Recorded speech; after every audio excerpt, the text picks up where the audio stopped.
it's Donna here today to show you how to make the Story Trail storyboards. So this is a finished story trail and it looks a little bit like this. So it's basically a book that you've disassembled and cut apart and then reconstructed and put back together on the boards. So that is what we're going to work on today. So to make a storyboard for your story trail, I'm going to pull my chair up. You need 2 copies of the same title, and we'll talk about paperback versus hardcover in a minute. You need an 18 by 24 piece or 18 by 24 pieces of poster board or construction paper. You need some sticky notes, scissors, an X-Acto knife is my favorite tool to use, some double-sided tape, a paper trimmer, paper cutter. I like a cutting mat so that I don't damage any surfaces. Some cardstock is helpful, and then some way to make numbers for your pages. These are die cut numbers, and we'll talk about some other options in a minute. So the very first thing that I do when I get both of my books is I number the pages. Some books have pages already numbered, but it's very rare on a picture book. So I just take a sticky and 1 to 35 or whatever the numbers are, I put 1 sticky on each page for both books. Because we are cutting these books apart, and once we cut them apart, we need to know the order of the pages. What I also do, just as added security, is I will take my phone and I will take a picture of each page. That way when I'm assembling everything, I double check and make sure that I get the pages in the right order. So that's the very first thing that you're going to do. The next thing you need to do is take the book apart. So the easiest type of book to do that with is a paperback that has staples. They just have 2 staples in the spine. That's the easiest. The next kind that's a little bit more difficult is a paperback that has a glued on spine. So there will be some cutting involved with this, either the X-Acto knife or the paper cutter, to get those pages apart. And the most difficult, but can still be done, is a hardback or hardcover book. Okay, obviously you have the hardcover to deal with. This is one that I am working on. I have managed to get the pages out, but as you can see, the pages are a little rough because I had to separate them from the glue and the binding. But you can do that. You just have to go and trim the pages a little bit at the end. So since we're going to try to do this as quickly as possible, I chose the stapled book to show you guys. So what you do is just open up the book to the middle pages. You'll see the staples on the inside. I've kind of loosened them already. You can use your fingernail, you can use the edge of your scissors, just try not to damage the book. You just take the staple out, and then that way the pages just lift right off. So already you can see why it's important to have your pages numbered, because these 2 pages make a nice spread, but these 2 pages, which are attached to each other, do not make a nice spread because they are not in the right order. So I'm going to do that for both of my books. I already took the staple out of this book. And then what I can do is start cutting the pages. So this is a 2-page spread. This is the pages that are in the middle. This is page 16 and page 17. You do not need to cut this one apart. These are already in the right order. So I'm going to just show you how I tape these pages down when I'm ready to assemble my story walk. So I am going to take my little sticky numbers off, or you can even leave them on. Let's go ahead and leave them on, just so that we can go back and check. Actually, take those off. So I do some of the story walks on poster board. You can also do it on construction paper, but you need to make sure that either the poster board or the construction paper is not larger than 18 by 24. that is the size of the sleeves that the pages go into when you put them on the stakes, and if it's bigger than that, then that's going to be a problem.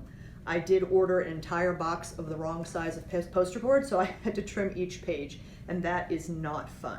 So if you want just plain and simple on the white poster board, you can just do it, turn this guy around, you can just do it like this.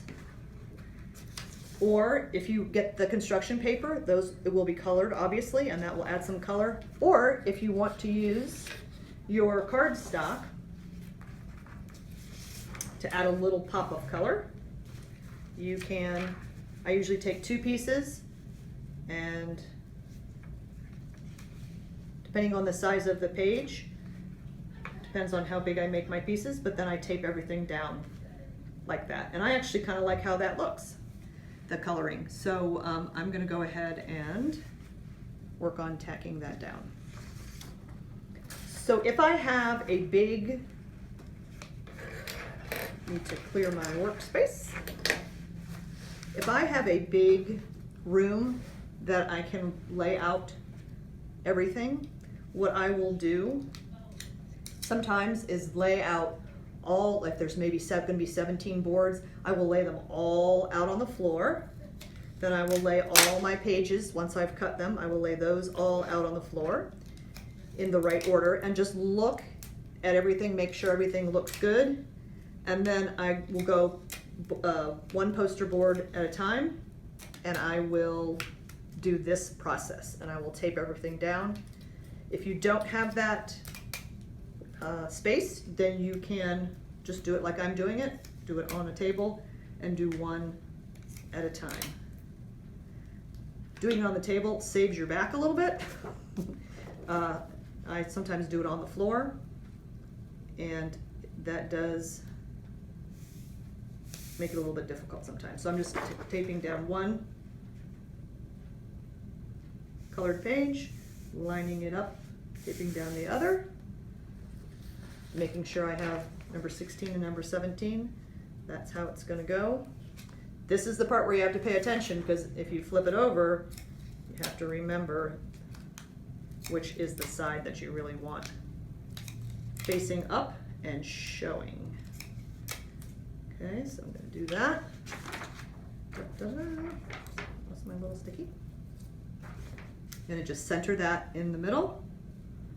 If you like to measure, you can measure it. I'm sort of just an eyeball kind of person, and I eyeballed it. And then there's my page. Now remember, this is the center page. I showed you how to apply the center page.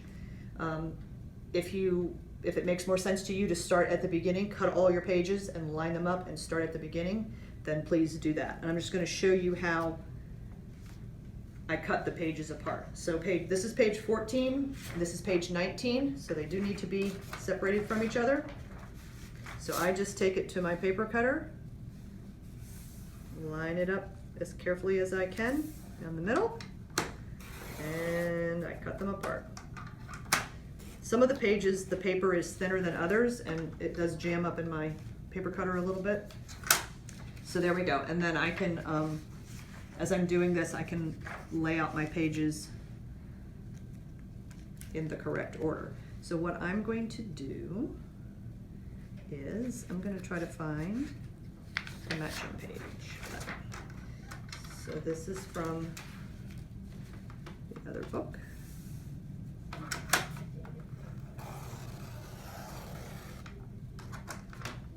Okay, so this is just to show you how you're going to do a page that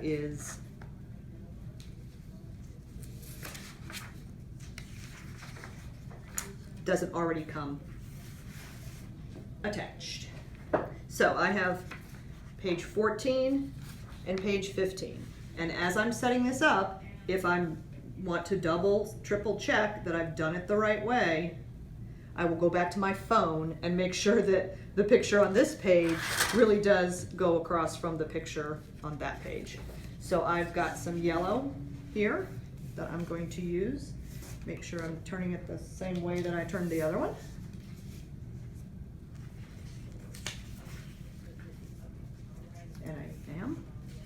Okay, so I would line that up like that. Page 14, page 15.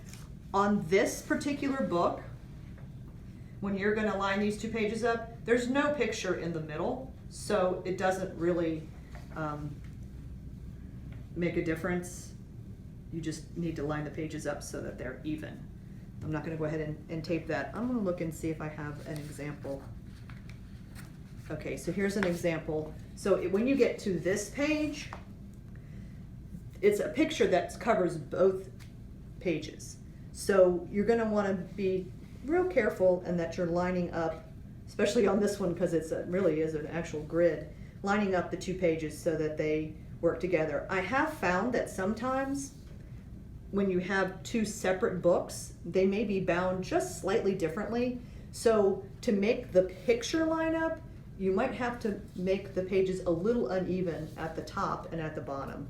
I think it's better to make the picture match than it is to line them up at the top and at the bottom. Okay, so once you have done all that, you've cut all your pages, you've lined them up so that they're in numerical order, they're in the right order. You will have a leftover page from the front of the book and a leftover page from the back of the book that are not used, but all the other pages will get used in the making of the storyboards. Okay, so we did that, and then the next thing to do is to number them. So there's a couple different options for numbering. I have a die cut machine, like a Cricut machine, so I'm able to cut out die cut numbers, and then I also have a machine that turns this into its own sticker. So if you don't have those supplies, or if you have those supplies, you can use them. I just put the numbers on the bottom of the page. If you don't have those supplies, you can do a couple of different things. I have an example over here. So for this one, this was just a number that was printed out on a printer. Probably a Word document was made with the set of numbers, cut into a circle, and then put a little piece of cardstock behind. So that's an option. You can do that. You can also find clip art on the internet, and that has so if maybe you had a story trail story that was about bears, you might be able to find, you know, the number 1 with a little bear hugging it, and the number 2 with a little bear hugging it, or something like that. You can find clip art, and you can do the same thing. Just print it out and then cut the numbers out. When I do most of my storyboards, I put the number down here. Doesn't really matter. You can put it in the middle. You can put it at the top. You can put it wherever you want. Whoops. I'm gonna have to make sure that gets stuck down a little bit better. There you go. If you do story boards made out of construction paper, they're actually very easy to laminate. And I would suggest that you do that if you have a large laminator. Obviously you need to have a large laminator to do that, but it does make them last a little bit longer if you laminate them. So that is how I make a story trail. One more added tip: if you were using a hardcover or a paperback that has a bound glued edge, you are going to have to be very careful about trimming your pages. But I just take, if I have a page that has this extra part of the spine on it, I just very carefully line it up and then trim off the extra edge. And if you're doing a hardcover book, you might want to choose one that doesn't always have a lot, it doesn't have a lot of 2-page spreads, because you are going to lose a tiny bit of the book when you trim off the edges. So there you go. I hope you are confident and feel that you can do this yourself, because I know that you can. It's a pretty easy process. You just really have to pay attention to your page numbers and make sure that you get them in the right order, but you can be creative and make it as fancy or as simple as you want. Hope you go out and make some story trail storyboards.